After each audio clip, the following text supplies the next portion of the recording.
off that. There we go. That was Unrepentant. Have I pronounced that right? Unrepentant. That is correct. It's more than four letters for me, and I'm not very good at that. Live at Sweetwater. Where is Sweetwater? Sweetwater is this massive music store complex in Fort Wayne, Indiana, and they're a huge online dealer, but they have this massive store as well. They do a bunch of performance and recording workshops at their place. And so what we did is these recordings were part of a recording workshop that we did where we went down there and we played the tunes live. They videoed the entire thing, multi-camera shot. And so we used that as, content for online. And then we released the stuff on a record, which became the record Sweet Gristle.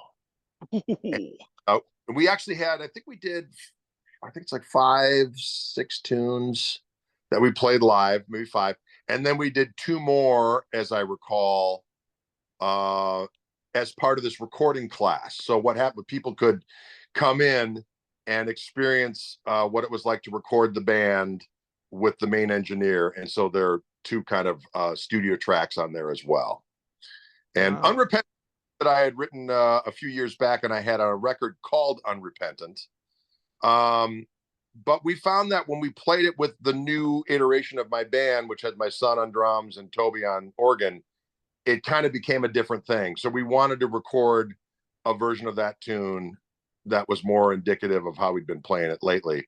And I had just come out with that Gristle 90 guitar. So I was playing the P90 guitar was a little snottier sounding than the Tele that I had initially recorded it on.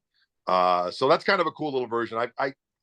It's a cool tune in the fact that it's an instrumental tune, but it's, there's a thing with writing instrumental tunes where it's like, the Dickie Betts school of writing an instrumental song is that it's a song, right? It's got, a chorus, it's got, verses, it's got a bridge. And then when you do a solo, you solo over the solo and you come back in and bing, bang, boom.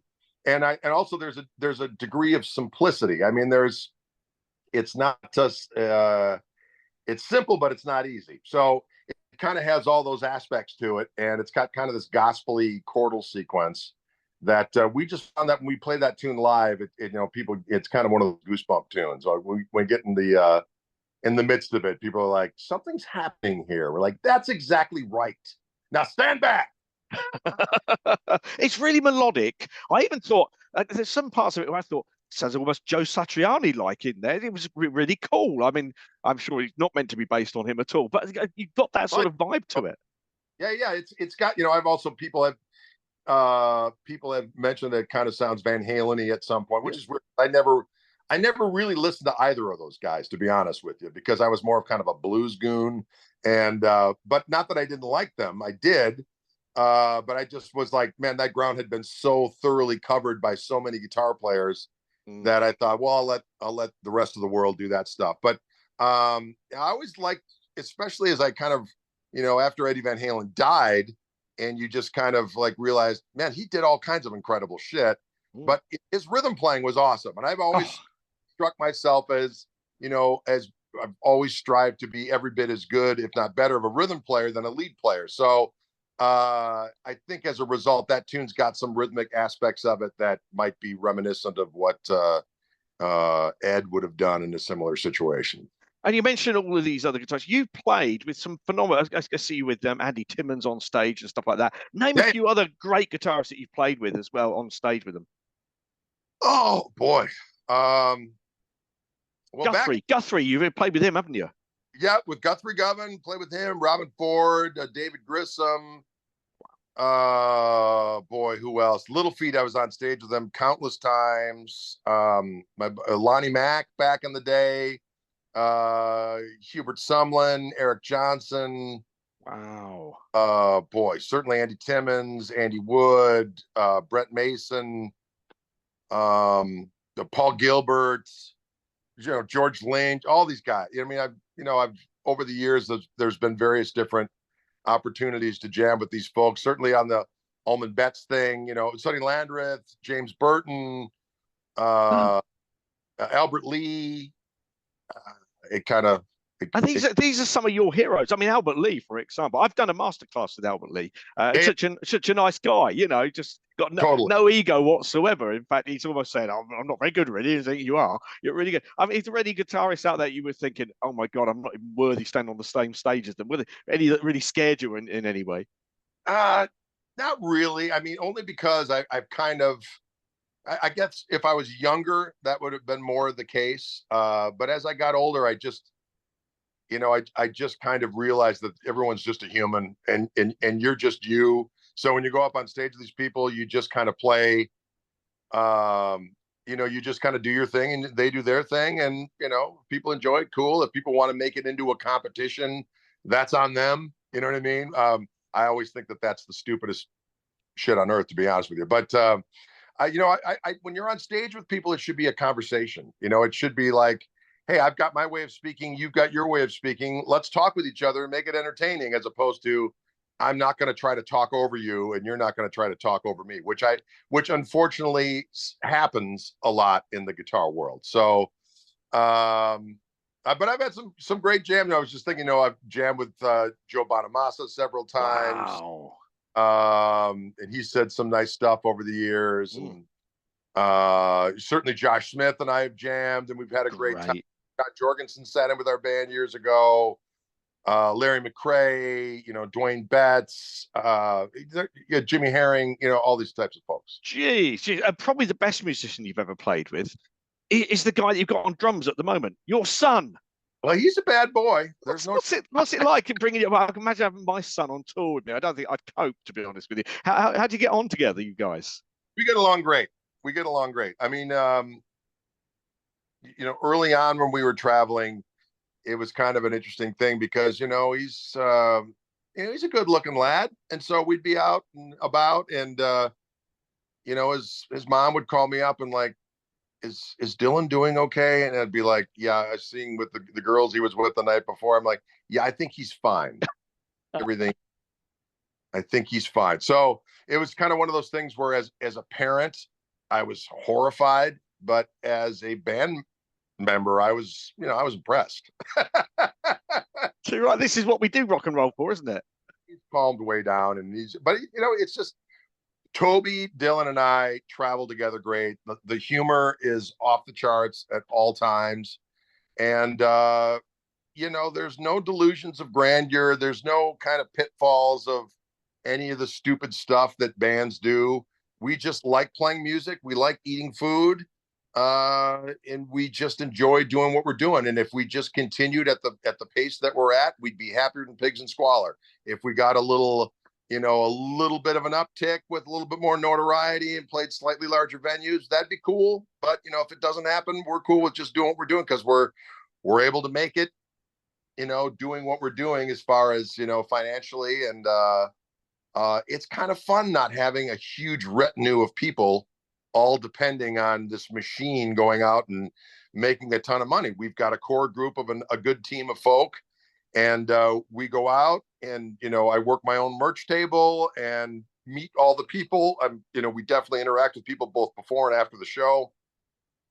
We play the music we want to play. We're not a tribute band. We don't cater the lowest common denominator. We do what we do. If you're into it, cool. If not, totally cool. And I could not be happier. It's a glorious thing. It is, isn't it? I love it. I love rock and rolling. I love going out, meeting people, as well as being on stage and doing all this sort of stuff. It is what I live for, and it sounds like what you're living for at the moment. And with your son, that's it. Bring the family along. Great. I can't blame you. Go for it. And talking about Toby, how does he get it? Has he got one of these big B3 organ things, or is it all one of these just a little synthesizer thingy?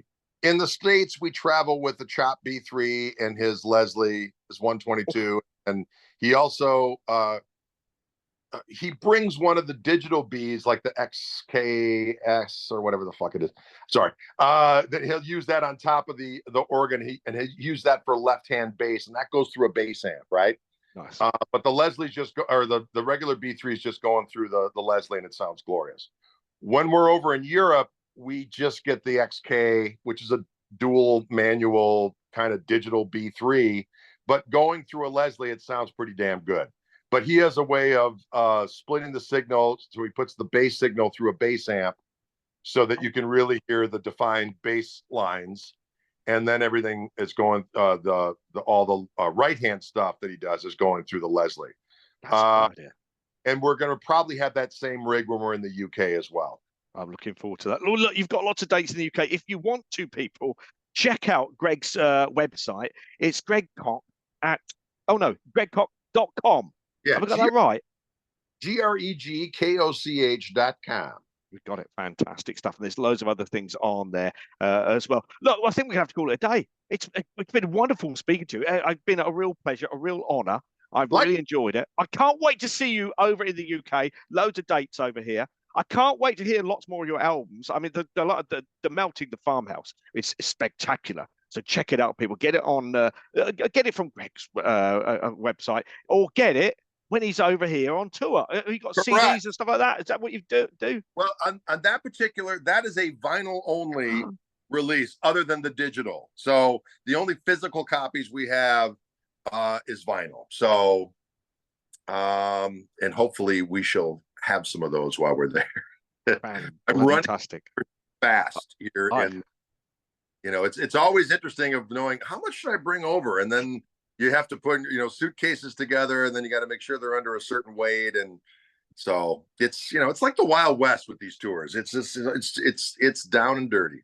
It's how it should be. That's what we like. Look, I'm going to leave you with a bit of a choice. I'm going to go.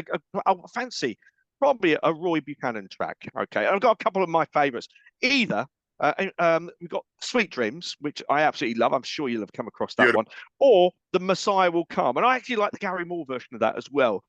So go on it. I'll leave it up to you. Which one of those would you like? I would say let's go with The Messiah Will Come again. I it's always interesting hearing his creepy spoken word intro to that, and then it goes into the glorious, searing. Just on a different universe for us guys. It was just amazing, wasn't he? I loved it. And there's so much cool bootleggy stuff out there now that you can get. Actually, it's sanctioned through the family. Tom Principato's been putting the stuff out. But years ago, I did a thing in Pittsburgh, and one of his like 70s iterations of his bands, Roy's, they were all Pittsburgh guys, right? And so I'm doing this thing in Pittsburgh, and I'm playing with this bass player and this drummer who are from Pittsburgh, and they're like, "Yeah, it sounds like you're a big Roy Buchanan fan." I'm like, "Absolutely." And they're like, "Well, Bird Foster used to play with Ryan." Like, I know Bird Foster used to play with. Like, "Oh, I play with him all the time." As a matter of fact, he knew you were coming, and he knew you were a Roy fan. So here, and they gave me two CDs of radio broadcasts of Roy from like 77, 78, and they are just awesome because the band was firing on all cylinders, and it was a 4-piece, so it's still the B3, and actually 5-piece. I think Bird Foster sang as well. But anyways, it was absolutely fantastic. So yeah, I'm a huge Roy fan. I just love listening to that stuff because it's so hit and miss, because it was just he was a human. He would go up on stage, and either he was on and it was great, or he was a little off and it was still great, but what was going to be was going to be. Let's have a bit of Roy Buchanan. Great to see you. Great to visit you in the UK when you're over on your tour. I'm looking forward to that. And we'll see you again soon. Thank you very much, Greg. Thank you. Have a good one. You too. Bye-bye.